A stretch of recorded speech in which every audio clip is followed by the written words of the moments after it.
Bien, gloria a Dios, que el Señor nos bendiga, amén. No quiero dormiros, todavía queda un poquito, amén. Así que hacemos un esfuerzo un poquito por estar atentos, pendientes, amén. Amén.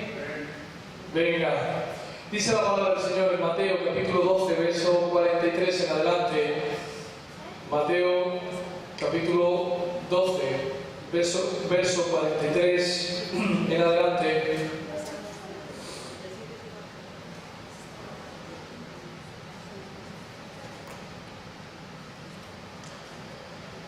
Porque Dios dice la palabra de Dios: cuando el espíritu inmundo sale del hombre, anda por lugares secos, buscando reposo, y no lo halla.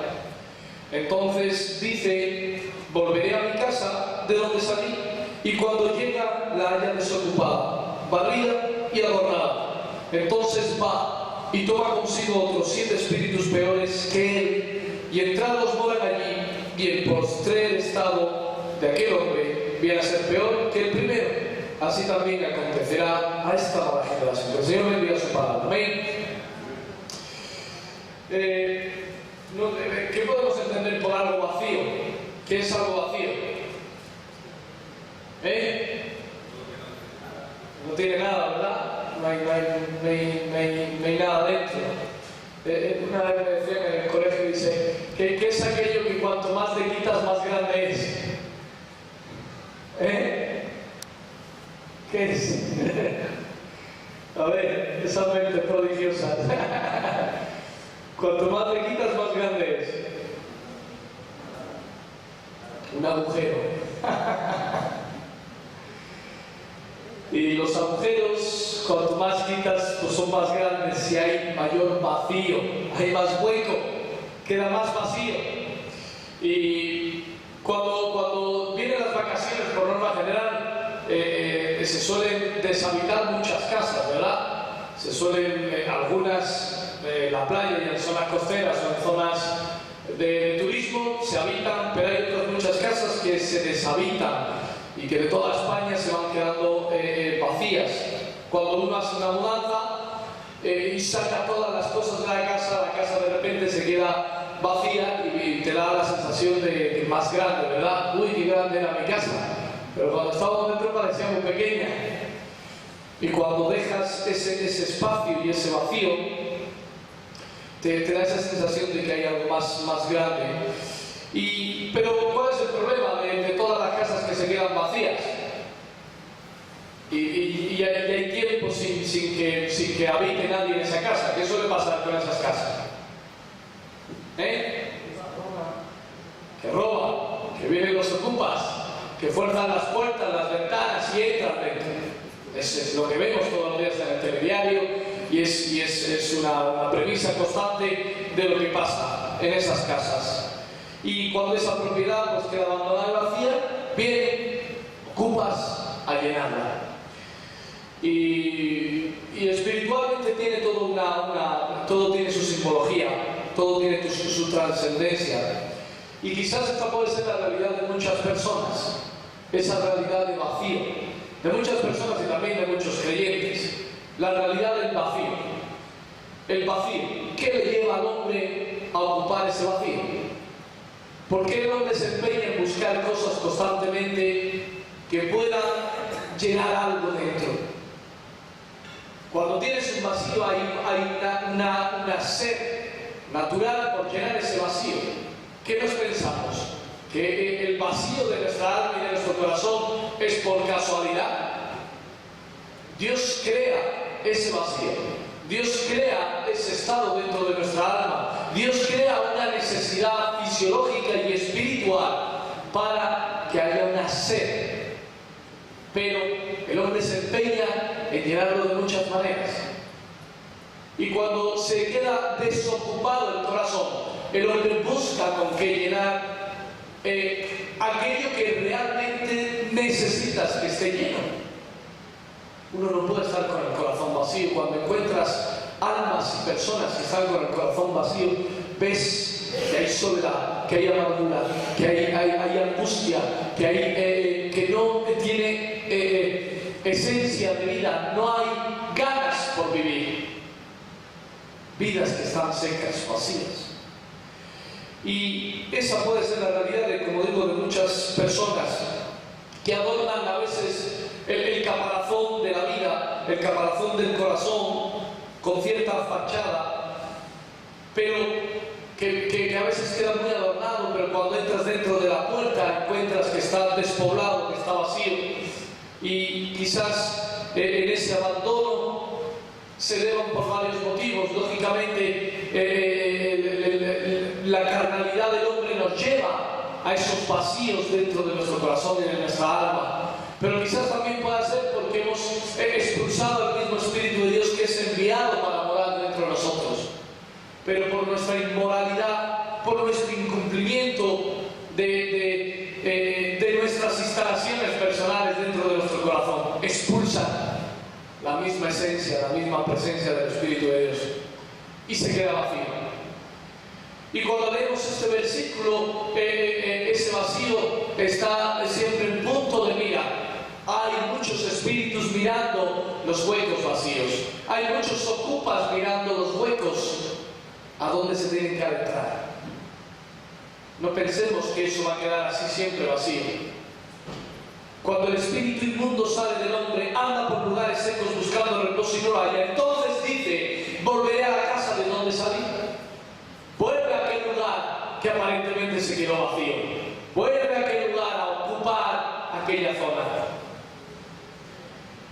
Dice Jeremías 29. Si lo puedes poner ahí en pantalla, lo leemos. Jeremías 29. ¿Lo tienes por ahí, Federico? Jeremías 29.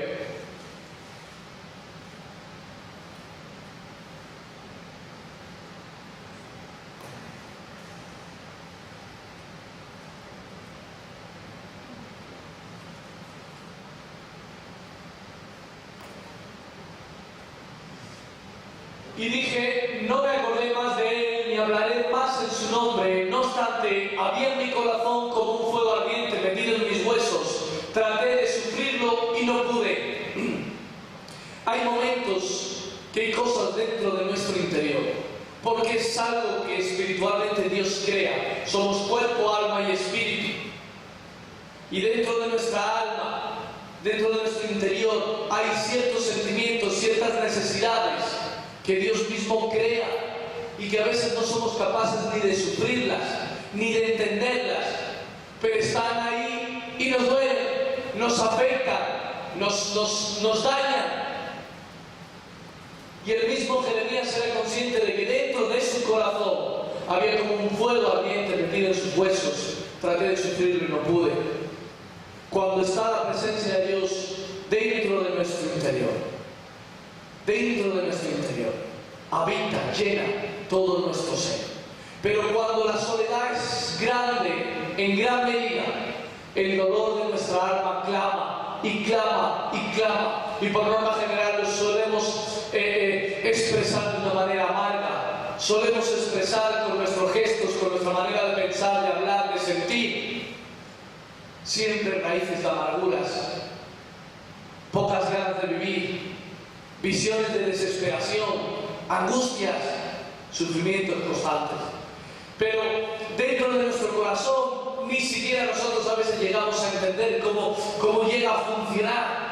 Dios es el creador de nuestro interior, de nuestro ser y de nuestro corazón, pero a veces ni siquiera nosotros llegamos a entender las cualidades de nuestro interior y de nuestro corazón. Dice la palabra del Señor también en Jeremías 17:9: engañoso es el corazón y perverso más que todas las cosas. ¿Quién lo conocerá? ¿Quién puede conocer el interior de nuestro corazón? ¿Quién puede adentrarse dentro? Ni siquiera nosotros mismos conocemos a veces cómo funciona nuestro corazón. Y no estoy hablando fisiológicamente en que se encargue de bombear la sangre por todo nuestro cuerpo, sino que ni siquiera a veces podemos fiarnos de nuestro propio corazón. Y se crean vacíos, se crean maldades, se crean falta de conocimientos, se crean inseguridades.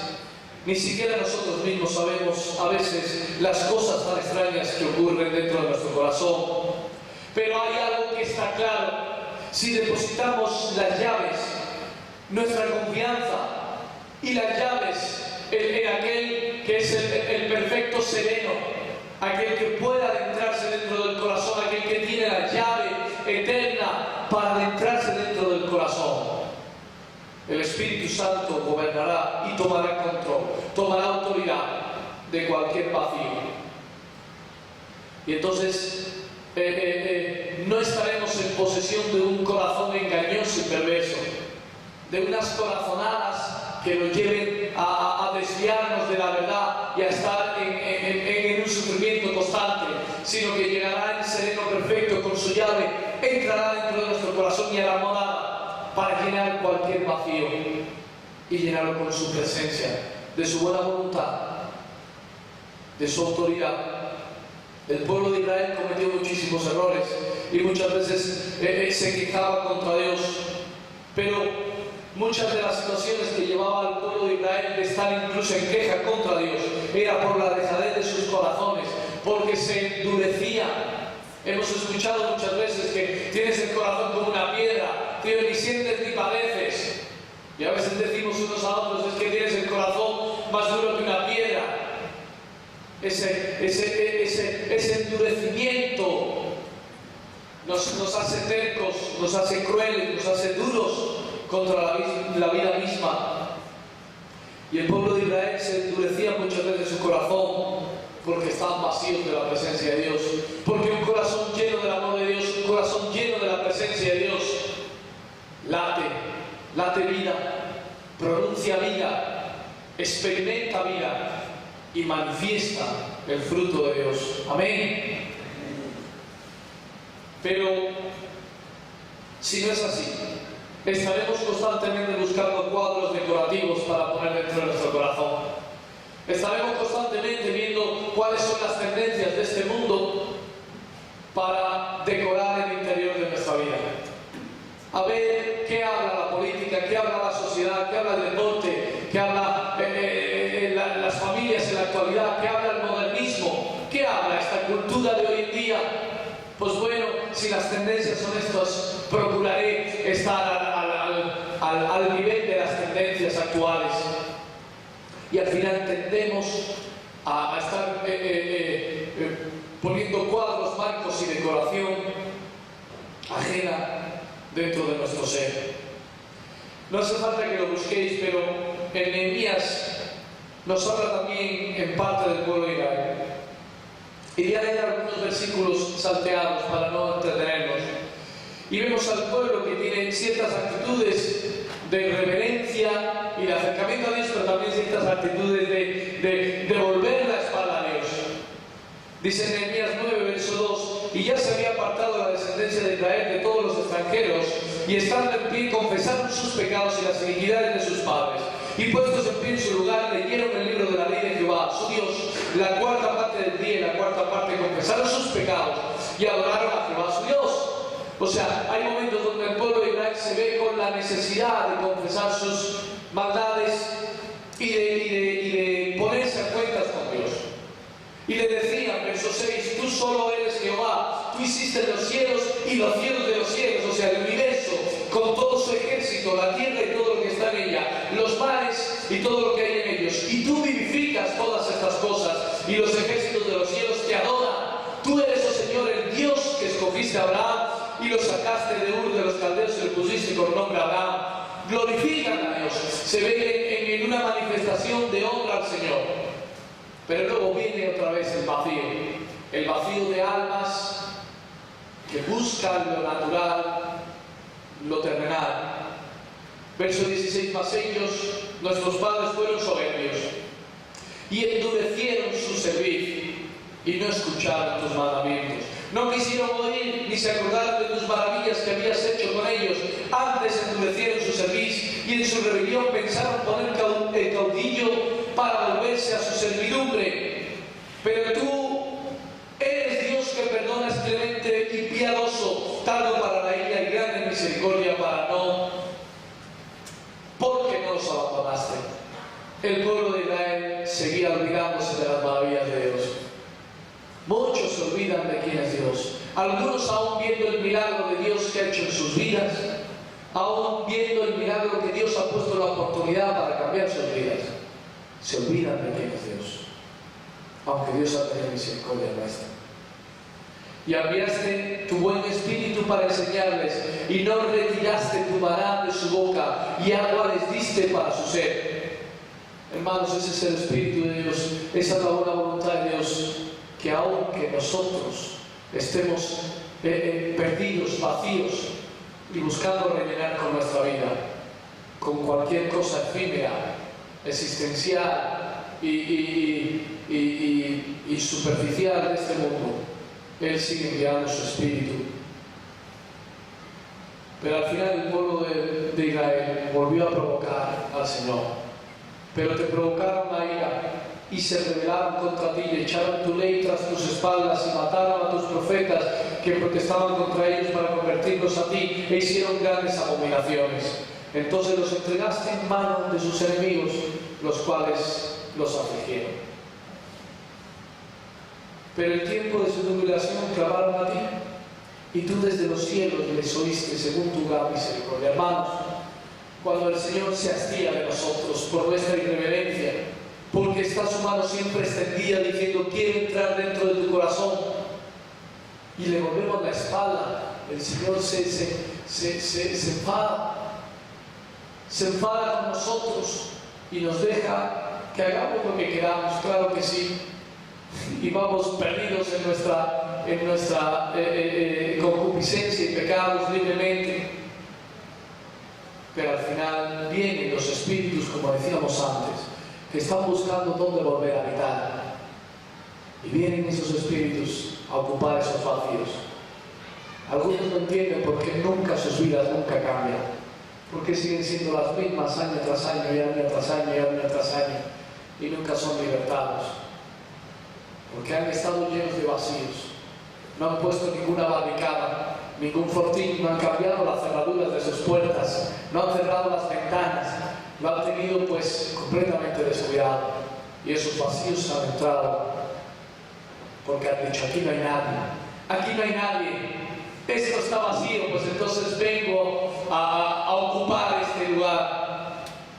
Y esta narración que hemos leído nos aleja mucho de nuestros tiempos, porque podemos sentir y experimentar a diario la autoridad y la cobertura, el poder, los milagros de Dios alrededor nuestra, pero muchas veces parece que es algo externo, como que no va con nosotros, y nos olvidamos de Dios y volvemos a dejar el vacío de nuestro corazón.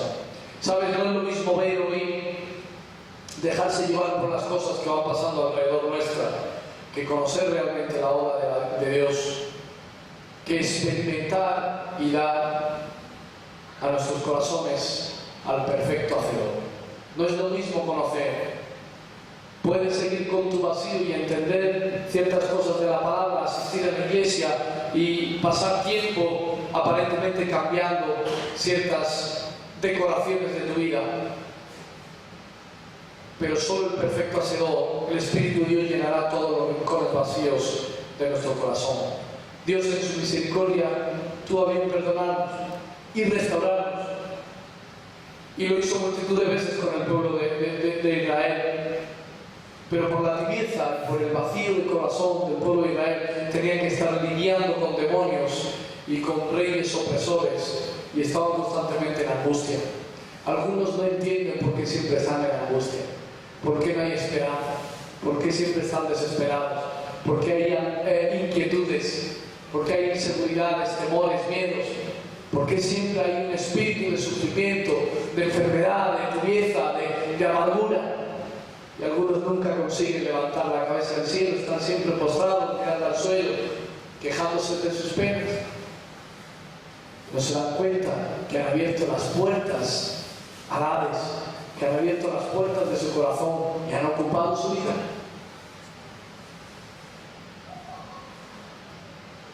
Dice el Salmo 73, 25: ¿a quién tengo yo en los cielos sino a ti? Y fuera de ti nada deseo la tierra. Mi carne y mi corazón desfallece, mas la roca de mi corazón y mi porción es Dios para siempre. Porque aquí los que se alejan de ti perecerán. Tú destruirás dice a Marta: pero en cuanto a mí, el acercarme a Dios es el bien. He puesto en Jehová, el Señor, mi esperanza para contar todas tus obras. Era consciente el rey David que cuando desfallecía su carne estaba la roca de salvación dentro de su corazón, la porción de Dios que viene a ocupar el vacío de nuestro corazón, que viene a ocupar y a dar llenura en el vacío de nuestro corazón. Pero si no lo hacemos, el peligro es constante. Es como una casa abandonada cerca de la playa o cerca de la costa o cerca de la ciudad. Una casa que está desocupada, que ha sido cerrada, pero que está desocupada, y enseguida están viendo y mirando y pensando cuál es la manera para entrar en ese hogar. Los demonios te avistan desde lejos, están mirando cuál es la manera de poder entrar a tu corazón, cuál es la manera de ocupar tu vida y asfixiarte en angustia y sufrimiento y en pecados múltiples. Ese es el peligro de dejar una casa deshabitada, un corazón deshabitado. Al final vienen a destruir nuestro interior. Pero cuando hallamos a Dios, el bien, como dice aquí, pero en cuanto a mí, el acercarme a Dios es el bien, decía el rey David. Yo he sufrido mucho, Señor, tú lo sabes. Y David era consciente de todo su sufrimiento, pero dice: pero cuando me acerco a ti hallo el bien. Y he puesto en Jehová mi esperanza. Yo no sé si tú piensas de esta manera. A lo mejor piensas que hay diferentes soluciones en esta iglesia o en Remar, y que ahí hay pues, ciertas soluciones para ciertos problemas de tu vida. Pues permíteme decirte que ni vas a encontrar solución en mí, ni vas a encontrar solución en la iglesia, ni tampoco en Remar. Puedes estar siendo un perfecto asistente, colaborador y participante de todo tipo de actividades y seguir con vacío en tu corazón. Pero conociendo cuál engañoso, como nos dice la palabra que nos advierte, cuidado con el corazón, que es peligroso, que es engañoso. ¿Qué haremos? ¿Qué quieres hacer con tu vida? ¿Qué quieres hacer con tu corazón? ¿Quieres seguir dejándolo vacío? Corriendo el riesgo todos los días de que vengan espíritus a ocupar tu corazón. ¿Prefieres correr ese riesgo? Riesgos de opresión, riesgos de miedos, riesgos de temores, riesgos de depresión, de angustia, de sufrimiento espiritual. ¿Qué harás? ¿Dejarás tu corazón deshabitado? ¿Lo llenarás de trastos desordenados, sin sentido, sin lugar alguno? Así actúa la mayoría de la gente, porque hay vacíos. Miras a la gente y ves que falta la llenura de Dios. Y todas las cosas superficiales y temporales, en realidad, pues, no van a dar llenura a nuestro corazón. Algunos persiguen el dinero, pensando que, ¿verdad?, el dinero da la felicidad. Bueno, no, pero ayuda. Y al final, pues, la filosofía del mundo es tener todo todo lo material en este mundo, todo lo posible para llenar sus vidas. Pero muchos siguen vacíos. Y lo que es peor, algunos ya no es que estén vacíos, algunos que están llenos de ocupas. Y eso es un gran peligro, que algunos estén llenos de ocupas. Por norma general, ¿qué hacen los ocupas? ¿Qué hacen? Van allí a decorar la casa, a pintarla, a arreglarla, los enchufes, las luces, a meter muebles allí,